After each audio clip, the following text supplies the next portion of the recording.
today we are beginning with the current affairs. We are starting with the current affairs class, and we are doing Indian economy. We are doing Indian economy. Point of sale terminal के लिए कौन सा fund बनाया गया है for the manufacturing of point of sale terminals? Which fund is created? Which fund is created? Payment infrastructure fund. Very good, payment infrastructure fund. ठीक है. ई रूपी किस लिए है? Why e rupee is there? Sir cashless transaction, मतलब voucher की तरह use होगा. हाँ, कैशलेस नहीं, वाउचर, ई वाउचर. इसमें एक वर्ड वाउचर आना चाहिए. ठीक है, this is the word you have to search for. ठीक है. जी सैप किसके लिए है?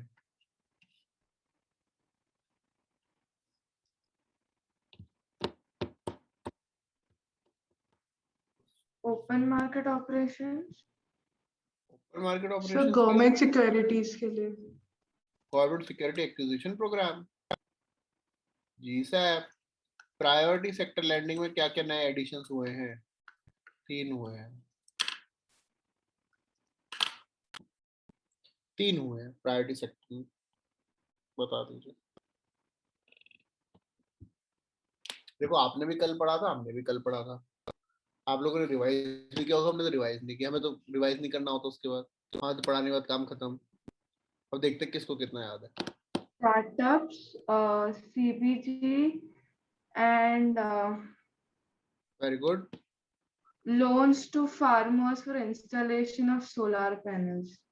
Very good. Solar panels, solar pumps, solarization, use of solar energy, loans to startup up to 50 crores and compressed biogas plants. यही है 3 चीजें. Very good. तो ये चीजें इंपॉर्टेंट हैं. ठीक है. एनबीएफसी में कितनी लेयर्स इंक्लूड करने की बात हुई है एनबीएफसी रेगुलेशन में? 3. चलो ऑप्शन 2, 3, 4. These are 4. ठीक है. तो स्टेटमेंट ये आएगा, NBFC might have these many layers regulation. तो 4 layer regulation. ठीक है. NPAs in NBFC will be considered after how many days? 180 या 90? Prior 180, अब 90. 90. अब 90, पहले 180 था. ठीक है. Very good. Urban cooperative banks have to lend to 75% of its credit under the priority sector lending. True or false? True or false? True. You guys. Both you guys. True है?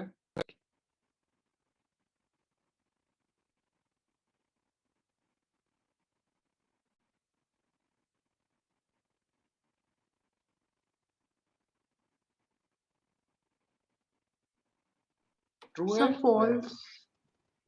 दो ही option है, तो true या false. इसका तो है ही नहीं. 25% urban. Sir regional rural banks वगैरह जो है उनको 75% देना है. नहीं, इनका भी है, लेकिन 2024 तक होगा, है ना. कल बताया था. Very good. ठीक है. आप गलत आंसर दीजिए, कोई बात नहीं, लेकिन पार्टिसिपेट करेंगे. जब तक गलत नहीं बोलेंगे तब तक पता नहीं लगेगा हमने सही बोला कि नहीं बोला. जैसे फॉर एग्जाम्पल, जब तक आप नेशनल एंथम खुद से मुंह से बोल के नहीं गाएंगे आपको याद नहीं होगा. आप ऐसे सोचो, ऐसे थोड़ी होता है किसी को नेशनल एंथम ना याद हो, स्पेशली पॉलिटिशियन को, स्पेशली रूलिंग पार्टी के पॉलिटिशियन को. ऐसे हो सकता है कि वो देशभक्ति है ना, वो तो देशभक्ति प्रो मैक्स होते हैं, है ना. लेकिन जब बोलेंगे नहीं, जरूरत ही नहीं पड़ेगी. तो कोई भी चीज है, जितना मुंह से बार बार बोलेंगे याद रहेगा. आपको क्या लगता है हमको ये जो 3 याद हैं, ये जो कौन से कहाँ गायब हो गए? वो 3 जो बताया था, कहाँ का प्रायोरिटी सेक्टर लैंडिंग. हमें ऐसे थोड़ी कि कोई हमें हीरे लगे हमें याद है, बोला था इसलिए याद है. हाँ सर 40% से 2024 में 75% होगा, तो अभी ये स्टेटमेंट ट्रू होगा या फॉल्स होगा? फॉल्स होगा ना बेटा 2024 में। Okay sir, okay. राहिल 2024 में आईएएस बन के अपनी पोस्टिंग ले लेंगे, इसके बाद थोड़ी राहिल अभी आईएएस ऑफिसर है ना। आप मूव कर रहे हो उस डायरेक्शन में, ठीक है, आप मूव कर रहे हो उस डायरेक्शन में, ठीक है। बुरा तो नहीं लगा तुमको आईपीएस चाहिए ना, कि हमें तो आईपीएस चाहिए, आईएएस बना कैसे दिया हमको, है ना। चाहिए आईपीएस चाहिए ना तुमको, हाँ हाँ, पता लग जाता हमको किसको कौन सी रिक्वायरमेंट है, ठीक है। चलिए, यहाँ तक कोई दिक्कत, कोई टेंशन, रिवीजन हो गया। आप लोग बस एनर्जी दिखाओ, इतनी जोर से करंट अफेयर्स पढ़ेंगे कि मजा ही आ जाएगा, ठीक है। चलिए, we are beginning with certain new topics today. Screen is visible. Very good. New framework on payment operator से हमने पढ़ लिया था, इसका क्या पर्पस था। वेरी गुड, पढ़ाते तो बताओ क्या पर्पस के लिए न्यू फ्रेमवर्क आ रहा है। नहीं लिखा हुआ ही नहीं है, चलो सर देख। Security of payment modes, Razorpay वगैरह के लिए। मेन था साइबर सिक्योरिटी, साइबर अटैक से प्रोटेक्ट करने के लिए, और आउटसोर्सिंग, ऑथेंटिक आउटसोर्सिंग के लिए, है ना, for the protection from outsourcing. बिल्कुल, वेरी गुड। अब there is a new act, that is the Bilateral Netting of Qualified Financial Contracts Act. Bilateral Netting of Qualified Financial Contracts Act. Question ये आता है bilateral netting होती क्या है, ये question आएगा अगर आएगा तो। बायलेटरल नेटिंग सर इसके अंदर, हाँ हाँ बोलिए। सर इसके अंदर जैसे दो पार्टीज है एंड अगर उसके अंदर मल्टीपल एग्रीमेंट्स है, मल्टीपल कॉन्ट्रैक्ट्स है, तो उसको अब से वो एक ही कॉन्ट्रैक्ट के अंदर पेमेंट कर सकते हैं, उनको मतलब मल्टीपल पेमेंट्स करने की जरूरत नहीं है। मतलब नेट पेमेंट कितना है वो डिसाइड, जैसे मान लीजिए आप और हम कोई पार्टी ऑर्गेनाइज कर रहे हैं, ठीक है, हमने ऑर्गेनाइज किया कि एक इवेंट मैनेजमेंट कर रहे हैं हम और पार्टी ऑर्गेनाइज कर रहे हैं, ठीक। उसमें आपने खर्च करे 1 लाख रुपीस, ठीक है, आपने स्पेंड किए 1 लाख रुपीस, हमने स्पेंड किए 50,000 रुपीस, ठीक है। आपने स्पेंड किए 1 लाख रुपीस, हमने स्पेंड किए 50,000 रुपीस। अब अगर हम इसको डिवाइड करेंगे, 50-50 था, तो हमें आपको 50 देने, आपको हमें 75 देने, है ना। 50-50 काम है, तो हमने अगर 50 स्पेंड किया उसमें से 25 आप देते, तो 25 आप दोगे हमें, आपने 1 लाख स्पेंड किया उसमें 50 हम देते, हम आपको 50 देंगे। तो इसको हटा के हम क्या करेंगे, टोटल 1,50,000 है, डिवाइड बाय 2, पर पर्सन 75,000 बैठा, हमने कितने स्पेंड किए अभी तक, बस 50,000, तो हमें 25,000 सामने वाले को देने। तो टोटल पेमेंट कितनी होनी है, बस 25,000 फ्रॉम मी टू यू। ये नेटिंग हो गया, नेट पेमेंट। अब क्या है, बायलेटरल कॉन्ट्रैक्ट में ये अलाउड हो गया है, पहले it was not allowed in India, ठीक है, it was not allowed in India, अब इंडिया में अलाउ हो गया, ठीक है। समझ में आ गया, गिवन दैट ये दो पार्टी के बीच में ही ड्यू हो, ये नहीं हम दोनों तीसरे से को भी इन्वॉल्व करेंगे, को भी तीसरे से नेट करके करेंगे, नहीं, बायलेटरल है ये, इट इज नॉट मल्टीलेटरल, ठीक है। समझ में आया यहां तक। इंडिया में ये चीज अब अलाउड हो गई, लेकिन अलाउड किसके लिए है, पहली चीज दोनों में से कोई भी एक पार्टी किसी रेगुलेटेड अथॉरिटी के अंदर हो, या तो सेबी के अंदर, आईआरडीए के अंदर, पीएफआरडीए के अंदर, आरबीआई के अंदर, यानी कि रेगुलेटेड अथॉरिटी हो। That has to be a qualified financial contractor, established under the regulatory authority. मतलब उसको क्वालिफाइड फाइनेंशियल कॉन्ट्रैक्टर होना चाहिए, ऐसा नहीं कोई भी कॉन्ट्रैक्टर उसमें बायलेटरल नेटिंग अलाउ हो सकती है, ठीक है। सेंट्रल गवर्नमेंट चाहे तो it can exclude certain contracts from the bilateral netting, ठीक है। एंड ये जो नॉमिनेटेड ये जो अथॉरिटी, रेलेवेंट अथॉरिटी रहेगी इसमें, whatever the relevant authority is, they can designate qualified financial market participant to deal with the qualified financial contracts। ये कौन हो सकता है, कोई भी एनबीएफसी हो सकती है, इंश्योरेंस कंपनी होती है, पेंशन फंड, की ये काम ये करवा सकते हैं, ठीक है। इंश्योरेंस कंपनीज करवा सकती है, कौन करेगा, डेजिग्नेट कर सकती है अथॉरिटी।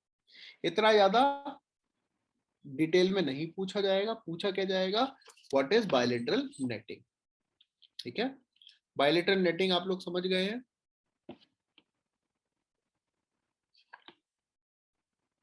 हाँ, very good.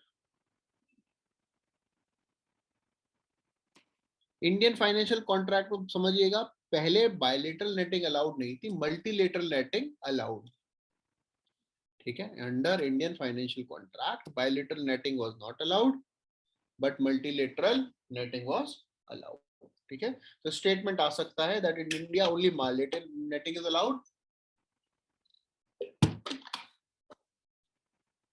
multilateral netting is not allowed, okay। समझ में आया सर? बायलैटरल का तो पढ़ लिया, मल्टीलैटरल का क्या था, मतलब अब चेंज होके बायलैटरल हो गया है। देखो इंडिया में पहले 4-5 लोग हैं, ठीक है, 4-5 लोग हैं, मैंने आपको दिया, आपने मुझे दिए, आपने फिर जो है रोहित को दिए, रोहित ने काजल को दिए, सब मिला के हमने जो है बाई मल्टीलेटरल इन्वॉल्वमेंट किया। अब लास्ट में क्या करें, नेट किसको किसको देने हैं, सब एक दूसरे को उतने देंगे तो पूरा साइकिल दोबारा चलेगा, इससे अच्छा किसे कितने दे रहे फाइनल मिला के एक बंदे को दे दो। ऐसे ही होता है ग्रुप में, जब दावत होती है, पार्टी होती है ग्रुप में, यही तो होता है, एक 1 पर्सन उसी को लास्ट में जाके कि भाई इसको इतने देने, हो गया फाइनल। होता है ना ग्रुप में एक ऐसा मेंबर जो सारा हिसाब करता है ना, होता है ना, हाँ। तो ये काम मल्टीलेटरल अलाउड था, बायलेटरल अब से अलाउड हो गया इंडियन फाइनेंशियल कॉन्ट्रैक्ट्स के अंदर, ठीक है। 2 का अलाउड हो गया, पहले 2 से ज्यादा का अलाउड था, अब ये सर दोनों अलाउड है ना, मल्टीलैटरल एंड दोनों, अब दोनों bilateral? Allowed, okay sir, okay sir, thank ठीक है। कोई दिक्कत? म्युनिसिपल बॉन्ड्स इशू के हैं लखनऊ म्युनिसिपल कॉर्पोरेशन में, and they are now listed on Bombay stock exchange, ठीक है। आपको बस ये जानना है म्युनिसिपल बॉन्ड्स क्या होते हैं। तो म्युनिसिपल बॉन्ड्स क्या होते हैं, बॉन्ड्स पता है आपको, कौन सा मार्केट इंस्ट्रूमेंट है, मनी मार्केट है, कैपिटल मार्केट। बॉन्ड जो है मनी मार्केट है कि capital market? Money market. Money market. और बिल्स?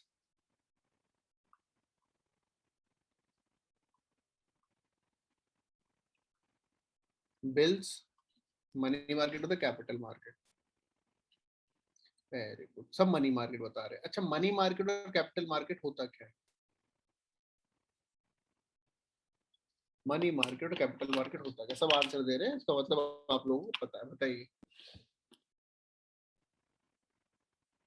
क्या हमें कितनी बार हम लोग बताएं, हमें मतलब नहीं है बेसिक, सिर्फ करंट अफेयर्स पढ़ाओ कि लखनऊ म्युनिसिपल एक्सचेंज हुआ, बस इतना ही जानना है हमको, आगे नहीं जानना है ना।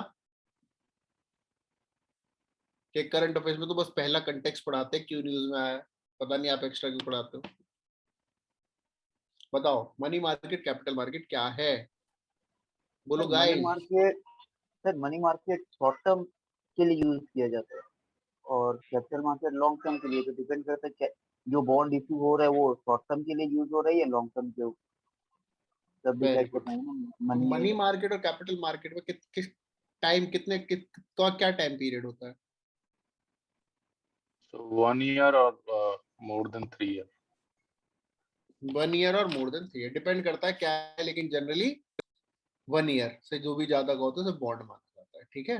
कुछ में 3 इयर्स भी होता है, लेकिन जनरली 1 ईयर। 1 ईयर से पहले होते हैं बिल्स, उसके बाद होते हैं बॉन्ड, ठीक है। 364 ईयर्स का होगा बिल, 365 डे, सॉरी 364 डेज का होगा बिल, 365 डेज का होगा बॉन्ड, ठीक है। Bond are capital market, bond are long term, bond are not short term, ठीक है। समझ में आया, bond are not short term. तो उन्होंने बॉन्ड इशू करे हैं लखनऊ म्युनिसिपल गवर्नमेंट कॉर्पोरेशन ने, and these are now listed on Bombay stock exchange. पहली जो स्टॉक एक्सचेंज वो म्युनिसिपल कॉर्पोरेशन है इंडिया में जिसने म्युनिसिपल बॉन्ड इशू करे हैं, कौन सी है? Bangalore. बैंगलोर म्युनिसिपल कॉर्पोरेशन, ठीक है। 1997 में पहली बार म्युनिसिपल बॉन्ड इशू हुए थे। अब म्युनिसिपल बॉन्ड किस लिए होते हैं, क्या होते हैं? तो these are debt securities issued by government who need funding for civic products. यानी कि म्युनिसिपल कॉर्पोरेशन ने बोला हम आपको बॉन्ड भेज रहे हैं, जैसे इलेक्टोरल बॉन्ड याद है कभी पढ़ा था किसी जमाने में, है ना? कौन इशू करता है इलेक्टोरल बॉन्ड? SBI। SBI। ठीक है, वेरी गुड, SBI इशू करता है। तो ऐसे ही यहाँ पर बॉन्ड कौन इशू कर रहा है? Municipal corporation, sorry municipal corporation of Lucknow. इन्होंने इशू किया कि हम आपको बॉन्ड देंगे, यानी कि आप हमें 1 साल से ज्यादा के लिए बॉन्ड है, यानी कि 1 ईयर से ज्यादा के लिए आप हमारे में पैसे इन्वेस्ट कीजिए, हम आपको एक बॉन्ड देते हैं कि हम ये पैसे वापस करेंगे for this much after this much interest, है ना? यही तो होता बॉन्ड, और क्या है? आप अगर कोई पॉलिसी लेते हैं, LIC लेते हैं, वो भी तो कहते हैं बॉन्ड है उसमें, है ना? बॉन्ड डॉक्यूमेंट देते हैं, बॉन्ड पेपर्स देते हैं। बॉन्ड मतलब एक रिटन सबूत। तो ये किस लिए ले रहे हैं municipal corporation? For civic project, ठीक है, at a fixed interest rate. ये इंटरेस्ट फ्री नहीं होते हैं, आप कोई चैरिटी नहीं कर रहे हैं, आप इन्वेस्टमेंट कर रहे हैं, ठीक है? आप चैरिटी नहीं कर रहे हैं, आप इन्वेस्टमेंट कर रहे हैं, ठीक है? Now if you are investing तो you should be getting certain interest rate, है ना? तो फिक्स होता है, क्लियर? यहाँ जो बॉन्ड्स होते हैं इंडिया में 2 टाइप के होते हैं। तो जनरल ऑब्लिगेशन, जनरल ऑब्लिगेशन मतलब उन्होंने उठाया पैसा, और वो जनरल ऑब्लिगेशन, म्यूनिसिपैलिटी की कुछ जनरल ऑब्लिगेशन होती है ना, जैसे कि पानी, सैनिटेशन, गार्बेज डिस्पोजल। अगर फॉर एग्जांपल कहीं भी गार्बेज डिस्पोज नहीं हो रहा है, ये चीज आपने दिल्ली में बहुत देखी होगी कि जो सैनिटेशन वर्कर्स हैं, जो गार्बेज डिस्पोजल की रिस्पॉन्सिबिलिटी है जिस डिपार्टमेंट के पास, वो स्ट्राइक पे चला जाता है, ठीक है? क्या आपने दिल्ली में नोटिस किया होगा अगर कोई दिल्ली से है तो वो स्ट्राइक पे जब चले जाते हैं तो आप क्या कहते हैं? म्युनिसिपैलिटी अपना काम नहीं करे, because this is their general purpose, ठीक है? यही है। तो जब जनरल पर्पस के लिए इशू होते हैं उसको बोलते हैं general obligation bonds. These are called as general obligation bond. Revenue bonds होते हैं that are issued for a specific purpose. कुछ बनाना है, रोड बनानी है, ब्रिज बनाना है, these are called as specific purpose. Toilet बनाना है, नहीं, टॉयलेट तो बनाना काम है उनका, टॉयलेट बनाना तो उनका जनरल काम है ना? अगर आप बोलो डस्टबिन रख रहे हैं, देखो स्पेशल काम कर रहे हैं, डस्टबिन रख रहे हैं, हमारा काम तो उठाना था ना, डस्टबिन रखना थोड़ी था। बोलेंगे नहीं, सैनिटेशन आपका ही काम, ठीक है? इतना डिटेल में नहीं आएगा लेकिन फिर भी बता देते हैं। अब सेबी ने जो है कुछ गाइडलाइंस इशू करी थी 2015 में फॉर म्युनिसिपल बॉन्ड्स। वो क्या गाइडलाइंस है देख लेते हैं। जो बॉडीज हैं उनकी नेगेटिव नेट वर्थ नहीं होनी चाहिए पिछले 3 साल में, यानी कि पिछले 3 साल में वो लॉस में नहीं जानी चाहिए उनकी नेटवर्थ। कि पहले इस म्युनिसिपल कॉर्पोरेशन की 1000 करोड़ वैल्यू थी, आज 990 करोड़ है या 9999 करोड़ है, फिर उसके बाद तो वो नेटवर्थ उसकी नेगेटिव में जा रही है, ठीक है? तो वो नहीं होना चाहिए पिछले 3 इयर्स में। उन्होंने अपने जो डेट सिक्योरिटी या लोन है पिछले 1 साल में डिफॉल्ट नहीं कर रहा होना चाहिए। फॉर एग्जाम्पल आपने बॉन्ड, जैसे लखनऊ म्युनिसिपल कॉर्पोरेशन ने बॉन्ड इशू किए इस साल 2 साल के लिए, अगले 2 साल बाद दे ही नहीं पाए जिसने पैसा जमा किया था, वो तो डिफॉल्ट कर गए ना अपने बॉन्ड से। आप उनके पास बॉन्ड लेके, अगर मान लीजिए LIC फॉर एग्जांपल, हम लोग ऐसा LIC लेते हैं 10 साल, क्यों मैच्योर होगी 10 साल में, आप LIC के पास जाओ 10 साल बाद और बोलो हमारे पैसा दीजिए, आपने बोला था जिंदगी के साथ भी, तो जिंदगी के साथ में भी तो पैसा दीजिए, है ना? तो वो बोले कि जी हमारे पास तो पैसा ही नहीं, हम तो सारे पैसे हमने खर्च कर दिए, है ना? तो फिर डिफॉल्ट हो गए ना। तो म्युनिसिपल बॉन्ड ऐसा नहीं होना चाहिए। वो जो भी प्रोजेक्ट कंस्ट्रक्ट कर रहे हैं उसमें आप कितना भी पैसा उठाए मार्केट से, लेकिन 20% उसका इन्वेस्टमेंट आपके खुद के पैसों का होना चाहिए, ठीक है? 20% investment should be of your own money. Then जो भी इनकी कॉर्पोरेट म्युनिसिपल एंटिटी है, प्रमोटर्स है, कंपनी के डायरेक्टर्स हैं, वो विलफुल डिफॉल्टर की लिस्ट में नहीं आने चाहिए। जो चाहते कर ही, जो मतलब डिफॉल्ट, विलफुली डिफॉल्ट करते हैं कि हमारे पास पैसे हैं लेकिन हम दे नहीं रहे, ठीक है। And they should have mandatory ratings above the investment grade for public purpose, यानी कि जो क्रेडिट रेटिंग एजेंसीज हैं इनको अच्छी रेटिंग दे। अगर इनको अच्छी रेटिंग नहीं मिल रही है तो भी इनको नहीं बॉन्ड इशू करने की पावर दी जाएगी, ठीक है। समझ में आया? बताओ बच्चों, समझ में आया है? न्यूज क्या थी? बॉन्ड इशू है लखनऊ में, पहली बार बॉन्ड इशू कब है? बैंगलोर में। अगर ये स्टेटमेंट आता है, पता नहीं क्यों लग जाता है, कुछ स्टेटमेंट ऐसे बन सकते हैं that it is for the first time Lucknow municipal corporation has issued municipal bonds that are listed on any stock exchange, false, ठीक है। बॉम्बे कर चुका है, वो सॉरी बैंगलोर कर चुका है, पुणे भी कर चुका है, ठीक है, पुणे भी कर चुका है, पुणे म्युनिसिपल कॉर्पोरेशन के भी बॉन्ड्स हैं, ओके। कोई दिक्कत, कोई टेंशन, कोई मेंशन? Very good. अब डिपार्टमेंट ऑफ रेवेन्यू ने नई लिस्ट निकाली है for the rules of origin. For the rules of origin, rules of origin क्या होते हैं? कुछ पता है? रूल्स ऑफ ओरिजिन क्या होते हैं? कुछ पता है? अच्छा, आपके पास कोई नो सर। नहीं पता? एप्पल का प्रोडक्ट है आपके पास कोई?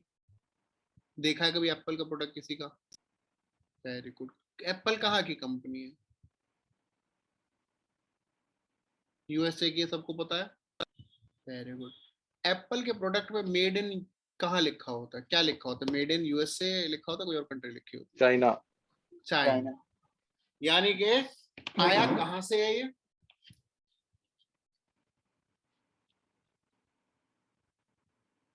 आया कहाँ से है? चाइना से। चाइना से। एक असेंबल देखिए, होता है ना चाइना से तो। हाँ तो सुनो तो, लेकिन उसके नीचे लिखा होता है डिजाइन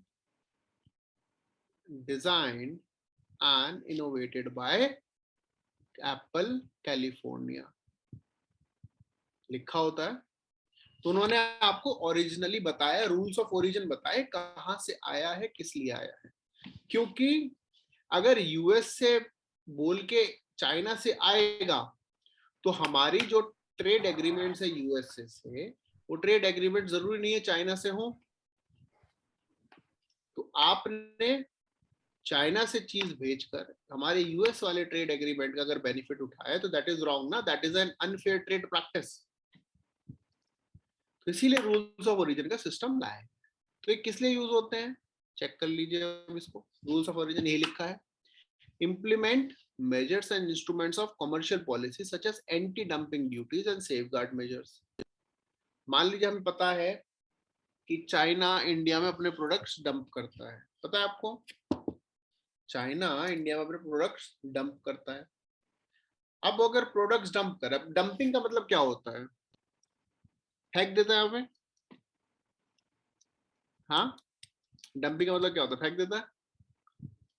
बताओ, क्या हम तो सोचते हम खरीद के लाते थे, हम फेंकी हुई चीज खरीद के ला रहे हैं। आज तो बहुत बुरा लग रहा होगा।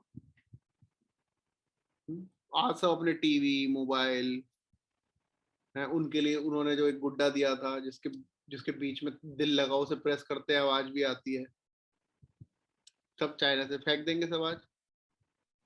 हाँ, एंटी डंपिंग ड्यूटी क्या होता है? ये डंपिंग क्या होता है in the terms of economics?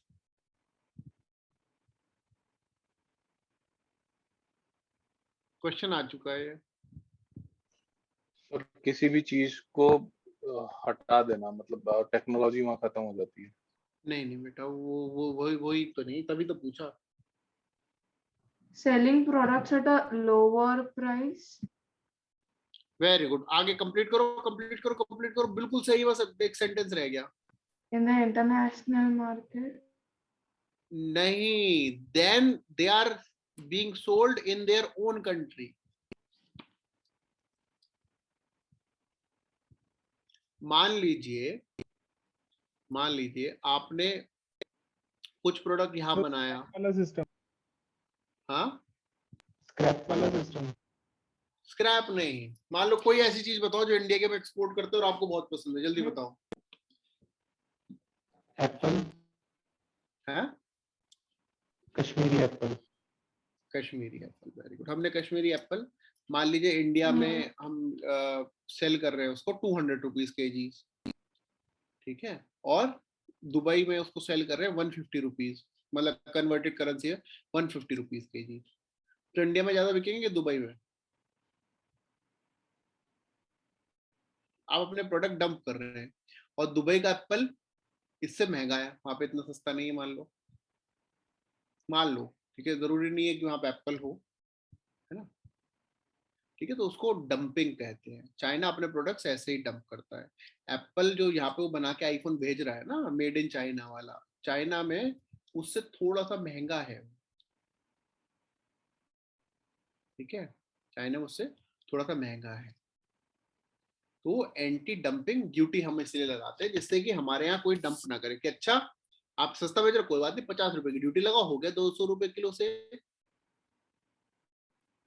Dubai ने 50 रुपए की ड्यूटी लगाई, हमारे यहाँ कोई ऐसे करे, हम भी ड्यूटी लगाएंगे, हो गया बराबर। तो एंटी डंपिंग ड्यूटीज होती है। सेफ गार्ड मेजर्स लगाते हैं कि मान लीजिए कोई चीज लिखा हुआ आ रहा है चाइना से आ रही है, तो हमें पता होना चाहिए ना कि चाइना से वायरस भी आता है, तो हम उसको सेफ गार्ड लगाएंगे, उसमें बैरियर्स लगाएंगे, उसको सैनिटाइज करेंगे, क्वारंटाइन में रखेंगे कुछ टाइम पर, ठीक है। इसलिए रूल्स ऑफ ओरिजिन इंपॉर्टेंट होते हैं। दूसरा क्या होता है कि जो प्रोडक्ट है उसको कोई स्पेशल ट्रीटमेंट देना है कि नहीं देना है। जैसे जो हमारे प्रोडक्ट्स नेपाल से आते हैं उस पर कस्टम्स ड्यूटी नहीं लगेगी, लेकिन वो प्रोडक्ट अगर चाइना से आएगा तो उस पर कस्टम ड्यूटी लगेगी। अब नेपाल वाले चाइना का प्रोडक्ट हमें बेचने लग जाएंगे तो चाइना के तो मजे आ गए, है ना। नेपाल वाले अगर चाइना के प्रोडक्ट्स हमें बेचने लगेंगे बोल के कि हमने नेपाल में बनाया है, सोचो एक सबमरीन बनाए और नेपाल के हमने बनाई है, खरीद लो। पहले तो आप शुक्र, नेपाल में सबमरीन कैसे बन गई? ये कॉन्स्टिट्यूशन तो बना नहीं पाए अभी तक ठीक से अपना, सबमरीन कहां से बनाएंगे ना? यहाँ पर चल ही रहा है, ठीक है। तो आप तो बेनिफिट का जो है दूसरा कोई और बेनिफिट ले, और फायदा किसे होगा? उसे चाइना को, ठीक है। तो इसीलिए लगती है यहाँ पर जो है प्रेफरेंशियल ट्रीटमेंट के लिए, रोकने के लिए rules of origin, trade statistics identify करने के लिए, लेबलिंग एंड मार्केटिंग करने के लिए, एंड गवर्नमेंट प्रोक्योरमेंट के लिए। तो इसके लिए रूल्स ऑफ ओरिजिन की जरूरत होती है। दो टाइप के रूल्स होते हैं, एक तो non preferential rules of origin कि बस आपको लगाना है, उससे कोई प्रेफरेंस नहीं दिया जाएगा। दूसरा होता है प्रेफरेंशियल रूल्स ऑफ ओरिजिन, यानी कि प्रेफरेंस किसे देना, जैसे something is coming from least developed countries, वहां से हम कस्टम ड्यूटी नहीं लगाएंगे, ठीक है, कि ऑलरेडी वहां पर एक्सपोर्ट कर रहे हैं, वही बहुत बड़ी बात है। हम उसको एक्सपोर्ट प्रमोट करने के लिए उनके प्रोडक्ट्स को हम लोग और प्रमोट करेंगे, ठीक है, समझ में आया? अब ये रूल्स क्या है? These rules will be applicable on import of goods into India. Rules of origin जो है imports of goods into India where the importer makes claim of preferential rate of duty in terms of trade agreement, ठीक है। ये कब होता है? जब आप कुछ इंपोर्ट कर रहे हैं और बता रहे हैं हम वहां से ला रहे हैं इसलिए हमें बेनिफिट दीजिए। दूसरा, the rules aim to supplement the operational certification procedures related to implementation of rules of origin. For example, अगर इंडिया से यूरोप में सेब जाते, वो सेब नहीं आम जाते हैं, ठीक है, तो उन्हें अलग तरीके से सर्टिफिकेशन लेना होता है, लेकिन अगर वो यूएस से जाते हैं तो वहां पे वो डायरेक्टली उतार के यूज कर सकते हैं, इसीलिए रूल्स ऑफ ओरिजिन होता है, ठीक है, समझ में आया? अब नए चेंजेस क्या आए हैं कि अगर किसी को प्रेफरेंशियल रेट को क्लेम करना है तो उन्हें दो काम करने होंगे। पहला, टू मेक अ डिक्लेरेशन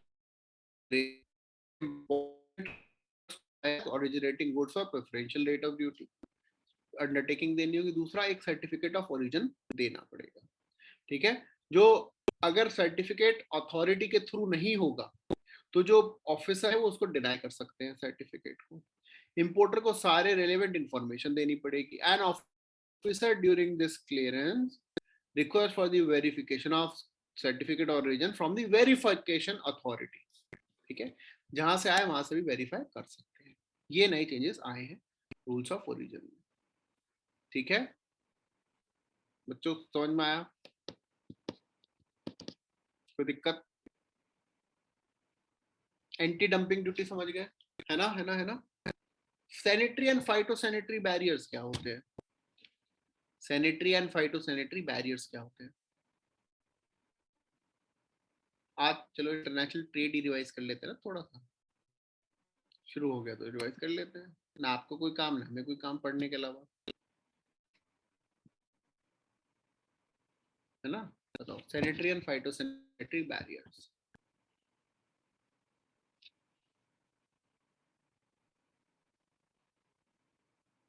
नहीं पता? हाँ ना, या तो यस बोलोगे या नो बोलोगे, आप लोग अब शांत नहीं रहोगे। नहीं पता है? नहीं पता है सर। वेरी गुड, बस आप लोगों का इतना काम है, जो चीज पता है उसका आंसर देंगे, जो चीज नहीं पता है सब लोग बोलेंगे नहीं पता है। ठीक है, very good. Sanitary and phytosanitary यानी कि, अच्छा वो वाला देखा है, ऐड आते हैं हार्पिक का, जब ऐड आता है देखा है ना? देखा है कभी हार्पिक का ऐड? Very good. एक तो जो आपका सीट है वो गंदी होती है, साफ दिख जाती है, सैनिटरी होता है कि भाई इसमें से स्मेल आ रही है, खराब है, दैट इज सैनिटरी। ठीक है, वो अगर बिना लेंस के दिखता है, कीटाणु बिना लेंस के दिख रहे हैं, ठीक है, तो वो है फाइटोसैनिटरी, जो दिख पा रहे हैं डायरेक्टली। या फिर सैनिटरी, जैसे फॉर एग्जांपल आपने क्या इंपोर्ट करवा रहे हो बाहर से, बताओ जल्दी बताओ। लीची इंपोर्ट करवा ली फॉर एग्जांपल, ठीक है, लीची करवा ले, कोई दिक्कत तो नहीं? वेरी गुड, आपने लीची इंपोर्ट करा, अब लीची में आपको कीड़े दिख गए, तो क्या आप उसे एक्सेप्ट करोगे? नहीं, तो फाइटोसैनिटरी बैरियर है कि भाई कीड़े वाली लीची नहीं लेंगे। और आपने लीची को टेस्ट करा, पता लगा लीची में कुछ बैक्टीरियल इन्फेक्शन है, that is a sanitary barrier. तो सैनिटरी और फाइटोसैनिटरी बैरियर्स लग जाते हैं। ठीक है, कोई दिक्कत तो नहीं? Very good. Safe guard duty के बारे में सुना है? सेफ गार्ड ड्यूटी,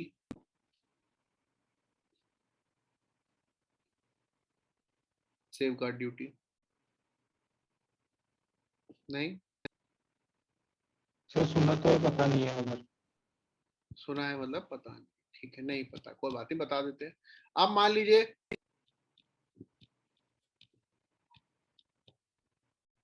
चीज है, ठीक है, चीज इंडिया में, मान लीजिए चीज इंपोर्ट हम करने लगे, अभी डिस्कशन चल रहा है, अभी हुआ नहीं है स्टार्ट। हम चीज इंपोर्ट करने लगे, कहाँ से? डेनिश, ठीक है, डेनिश चीज, डेनमार्क की चीज बहुत फेमस है। आप डेनिश चीज करें, अब अगर आप शॉप पे जाएं, अमूल का चीज और डेनमार्क का चीज दोनों सेम कॉस्ट का है, तो कौन सा खरीदोगे? डेनमार्क। डेनमार्क का खरीदोगे ना, तो उसमें नुकसान किसका हो रहा है? Indian brand India. का। इंडियन, इंडियन फार्मर्स जो लाइव स्टॉक, जो कैटल रियरिंग कर रहे हैं उनका, क्योंकि अमूल तो कोऑपरेटिव है ना। अगर आप ज्यादा डेयरी प्रोडक्ट्स बाहर के खरीदोगे तो इंडिया के जो डेयरी फार्मर्स उनका तो लॉस होगा। तो उस अच्छा, तो लॉस सर उसको रेट बढ़ा देते हैं उसकी फॉरेन प्रोडक्ट की। उसपे कुछ ड्यूटी लगाते हैं, उसपे सेफ गार्ड ड्यूटी होते हैं, वो आप कंट्री आपको लॉस, आप दूसरी कंट्री के लॉस के लिए नहीं लगा रही है, अपने जो फार्मर्स हैं, जो उनके जो वल्नरेबल सेक्शन है उनको सेफ गार्ड करने के लिए लगा रही है। ठीक है, उसको बोलते हैं safe guard duty. Okay, very good. अब चलो थोड़ा सा ये हमने करंट अफेयर्स में पहले कभी बताया भी होगा आपको, ये दोबारा देख लीजिए। एक होता है पीटीए, प्रेफरेंशियल ट्रेड एग्रीमेंट, ठीक है, मतलब कुछ रेट कुछ चीजों पे कम लगेंगे, कुछ चीजों पे नहीं लगेंगे, कुछ चीजों पे पूरे लगेंगे। एक होता है फ्री फ्री ट्रेड एग्री, ये इस डायरेक्शन में जाते हैं हमेशा, मतलब पहला दूसरे से बेटर है, मतलब ऊपर, मतलब this is better than this. Preferential trade agreement, free trade agreement, मतलब trade will be free. Third will be comprehensive economic cooperation agreement. That not only trade but the cooperation will also be there. Then there will be custom union, मतलब हम एक दूसरे से तो कुछ import करने का पैसा लेंगे ही नहीं, फिर जो तीसरी कंट्री हमें भेज रही है उससे भी हम पैसा बराबर लेंगे। फिर होता है कॉमन मार्केट, कि आप यहाँ से सामान लो या वहां से सामान लो, सब में एक ही रेट रहेगा, लेबर के लिए भी एक ही मार्केट रहेगा। And then there is economic market और इकोनॉमिक यूनियन, ठीक है, इकोनॉमिक यूनियन यानी कि financial fiscal policies, monetary policy सबसे। ओके, अब हम इसको नाम देंगे 1 2 3 4 5 6। अब बताइए मोस्ट फेवर्ड नेशन कहाँ आएगा, MFN स्टेटस कहाँ आएगा, मोस्ट फेवर्ड नेशन स्टेटस। हाँ जी, ध्यान से सुनिएगा, बहुत अच्छा क्वेश्चन है।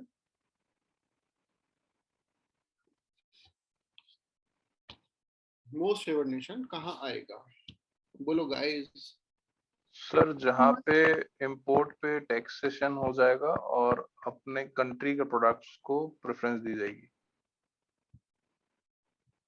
वो तो ठीक है, लेकिन 1 to 6 में कहाँ आएगा?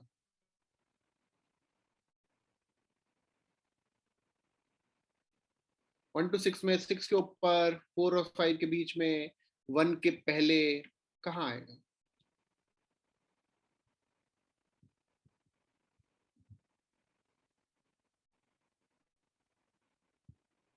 वन। गॉड, इसका मतलब मोस्ट फेवर्ड नेशन हमें नहीं पता है, क्वेश्चन आ चुका है, what is most favoured nation.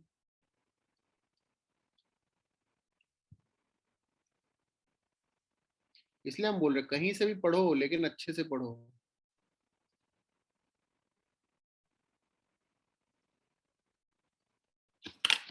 यहाँ आता मोस्ट फेवर्ड नेशन, ना फायदा ना नुकसान, zero.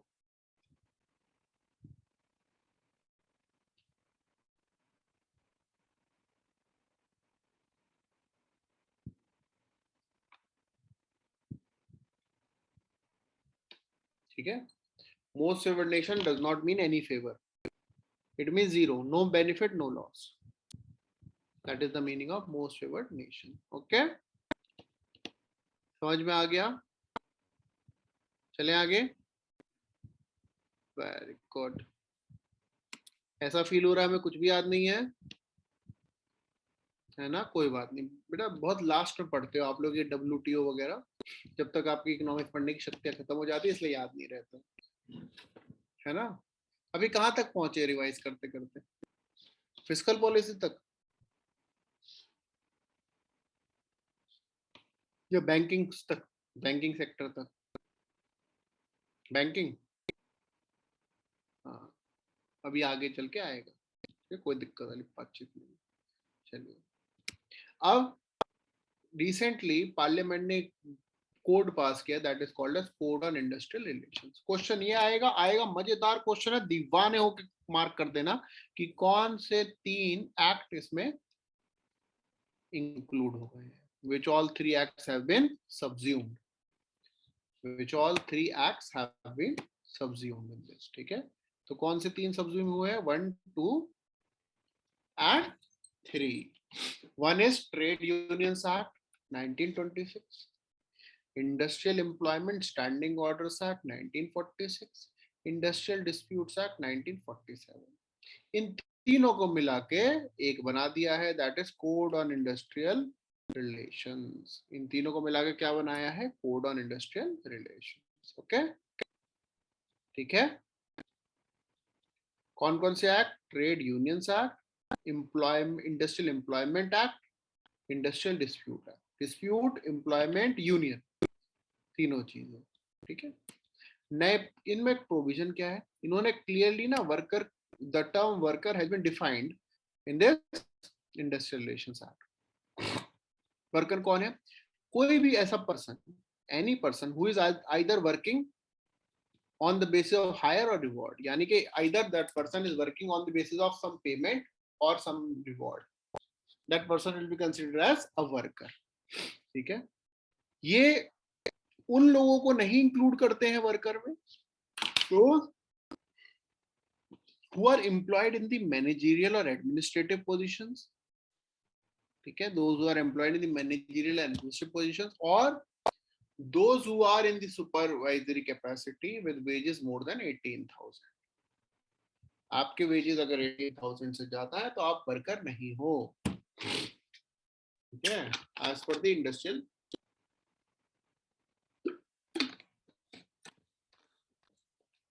Relations Act, you won't be considered as a worker. ठीक है, definition समझ गए. It has provided the definition of the term worker.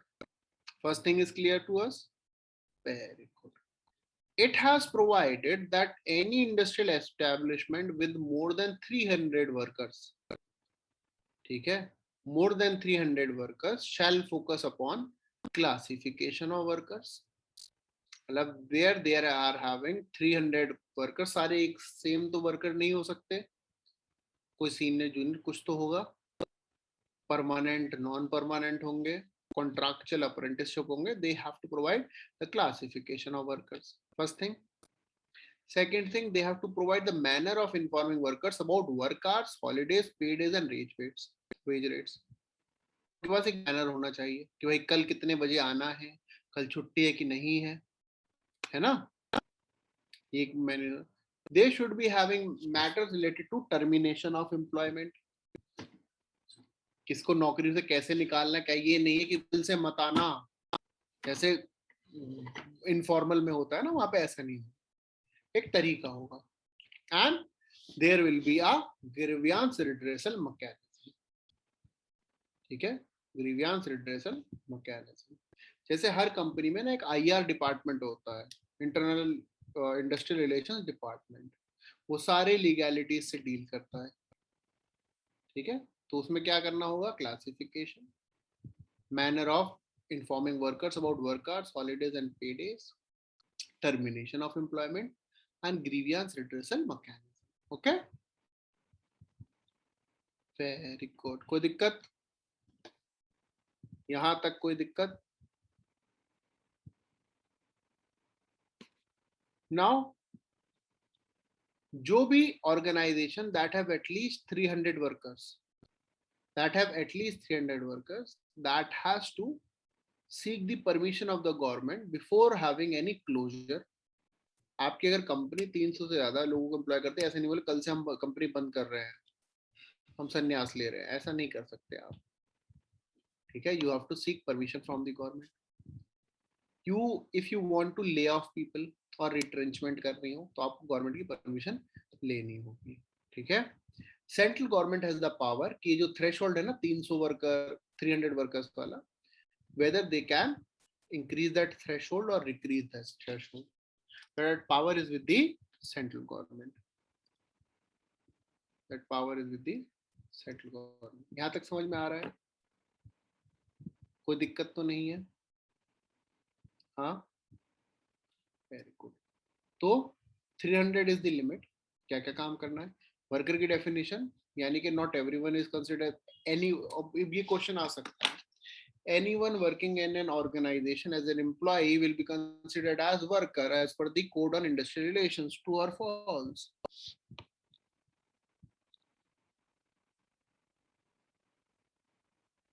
बताइए.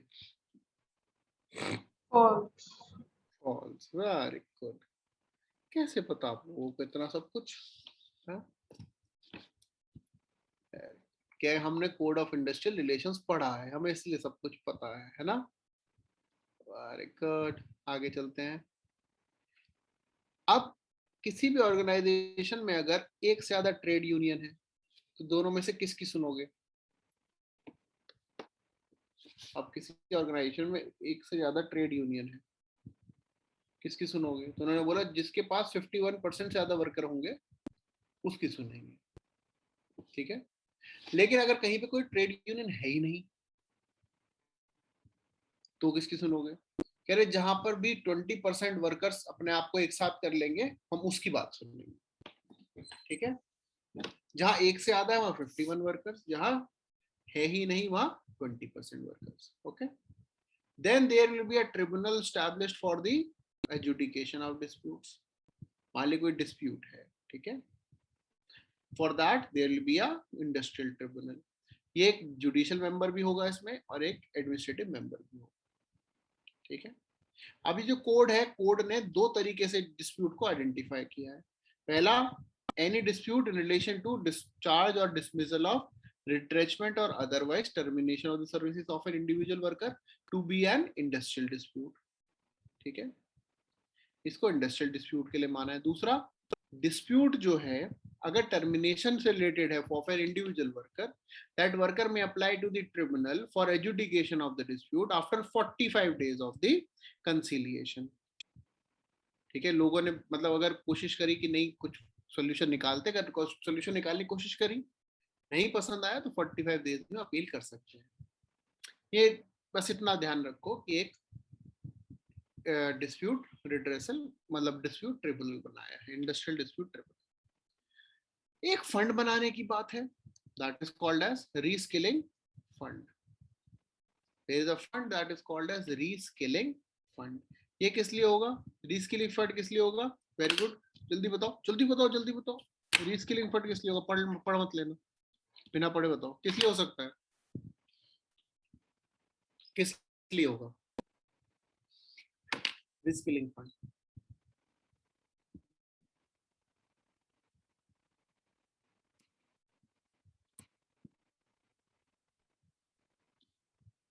जाग जाइए जो लोग मीठी मीठी नींद में, जाग जाओ,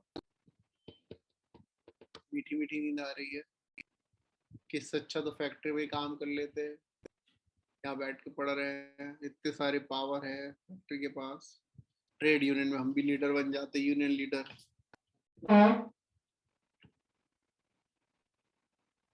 वेरी गुड, है ना? हम भी यूनियन लीडर बन जाते। मिथुन उस जमाने जैसे मिथुन थे वैसे तो बेटर तो हम अभी दिख ही रहे, है ना? मिथुन ही तो बनते ट्रेड यूनियन की यूनियन लीडर, है ना? हमारे साथ बड़ा, रुको बता एक कहानी बताएंगे।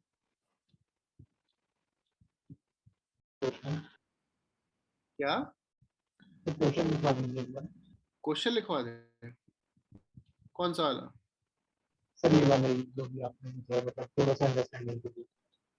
हम बस ये बता रहे हैं कि ये जो कोड ऑफ इंडस्ट्रियल प्रोसीजर है, वो जो कोड ऑफ इंडस्ट्रियल सर बाद में जब गायब हो जाता है ना सर, आपको भी सामने से इसलिए तक थोड़ा लिखना वाला। तो ये तो आपके पास है बेटा, यहीं पे लिख लो ना साइड में, ये तो आपके पास है ना मटेरियल, भेज तो दिया ग्रुप पर, ठीक है? अब आईआर प्रोसीजर में लिख लो क्लियर कि ये कहीं भी रूल्स नहीं दिया गया है, ठीक है, कि ये only it is for private entities. ये कहीं भी नहीं लिखा है it is for private entities, it will include government, semi government also. Okay, it में इंक्लूड गवर्नमेंट, सेमी। कहीं नहीं लिखा ना, जब नहीं लिखा तो हम क्यों मान रहे हैं? ठीक है, अज्यूम मत करिए। अच्छा, रीस्किलिंग फंड किस लिए होता है? रीस्किलिंग फंड इसलिए होता है, मान लीजिए आपने किसी एम्प्लॉय को जॉब से निकाल दिया। क्यों निकाला? नहीं काम करना आता। तो अब इसे आगे जॉब कैसे नहीं मिलेगी अगर नहीं काम करना आता? तो उसके लिए रीस्किलिंग कीजिए, रीस्किलिंग होगी, उसके लिए एक फंड बनाएंगे so that that person can be rehired some other place. उन्हें 15 दिन की सैलरी मिलेगी, ठीक है, जितनी भी लास्ट थी वाली सैलरी मिलेगी, एंड ये सारा पैसा आएगा रीस्किलिंग फंड से। Okay, reskilling fund is not for the employees working in that organization, it is for the employees who have been removed or who are fired from that organization, ठीक है? Okay, कोई दिक्कत, कोई tension, कोई mention? Very good. अब एक नया procedure आया है, नया कोड आया है। अच्छा, कौन कौन से एक्ट इंक्लूड हुए हैं इसमें? कोड ऑफ इंडस्ट्रियल रिलेशन में कौन कौन से ऐड हुए हैं?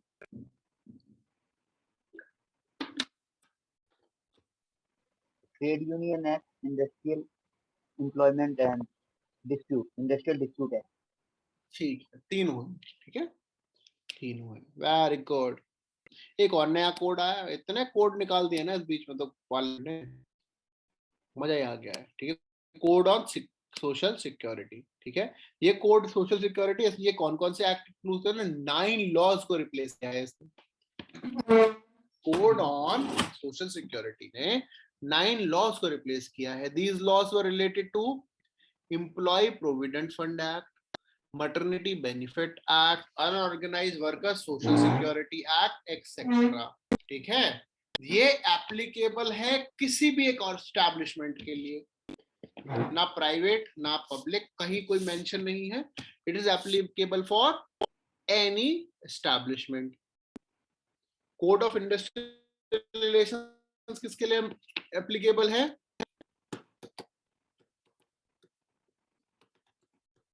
एप्लीकेबल है कोड ऑफ इंडस्ट्रियल रिलेशंस। तो लोग इकोनॉमी में हुई है जो हालत खराब हुई है, अभी तक सब सही चल रहा है। Private and public and having workers more than 300,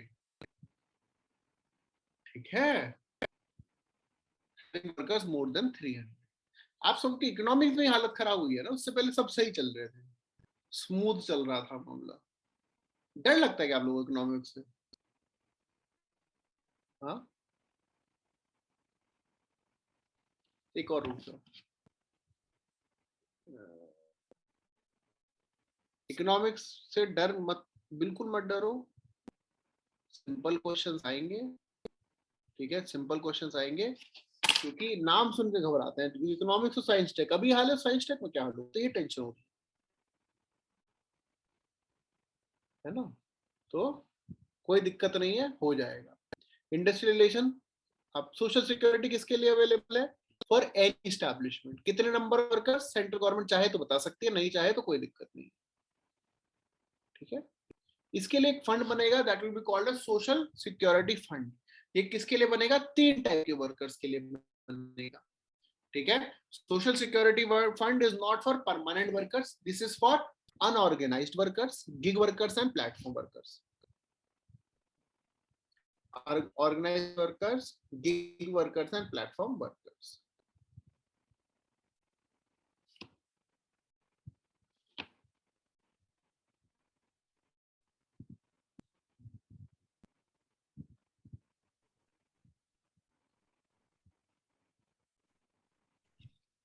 gig workers क्या होता है, कुछ पता है?